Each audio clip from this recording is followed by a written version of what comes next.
بسم الله الرحمن الرحيم. السلام عليكم. الحمد لله والصلاة والسلام على رسول الله. أما بعد، ذكر ربنا سبحانه وتعالى في كتابه العزيز أنه أهلك الأمم السالفة بذنوبهم، ولم يستثني من ذلك إلا قوم يونس. يونس عليه السلام من المرسلين. قال الله تبارك وتعالى: وإن يونس لمن المرسلين إذ أبق إلى الفلك المشحون فساهم فكان من المدحضين فالتقمه الحوت وهو مليم ولولا أنه كان من المسبحين للبث في بطنه إلى يوم يبعثون، إلى آخر الآيات.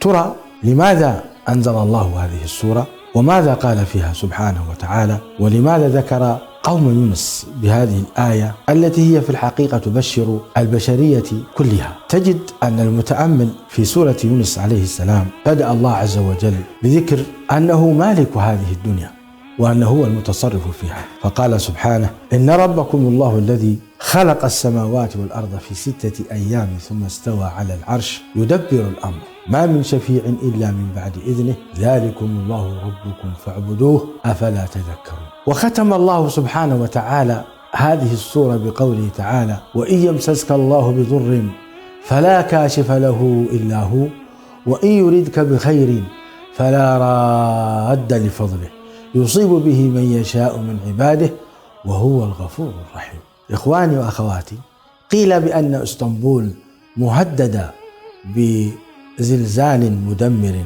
قادم، وهذه رواية قد تقع وقد لا تقع، وإذا أردنا أن لا تقع فإننا قد علمنا أن الله هو المسيطر في الكون وهو الذي يدبر الأمر يفصل الآيات لعلنا بلقاء ربنا نوقن. وهو سبحانه وتعالى أمره بين الكاف والنون، فكيف بنا أن نخاف من مثل هذه الأمور وربنا سبحانه وتعالى القائل في كتابه العزيز: وما كان الله ليعذبهم وأنت فيهم وما كان الله معذبهم وهم يستغفرون.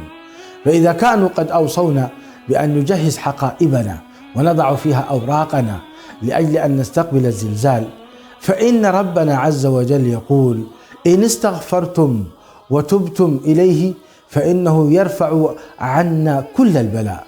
لذلك هذه الآية الكريمة تحثنا بقوله تبارك وتعالى: وإن يمسسك الله بضر فلا كاشف له إلا هو وإن يردك بخير فلا راد لفضله. علينا إخواني وأخواتي بالاستغفار. وما كان الله ليعذبهم وأنت فيهم وما كان الله معذبهم وهم يستغفرون. وصيغة الاستغفار سهلة، أن نقول: أستغفر الله أستغفر الله أستغفر الله. فلنعلم أبناءنا ونساءنا وبناتنا وأزواجنا هذا الدعاء العظيم: أستغفر الله أستغفر الله أستغفر الله آلاف المرات. صدقوني لن يصيبنا مكروه. صلى الله وسلم وبارك على نبينا.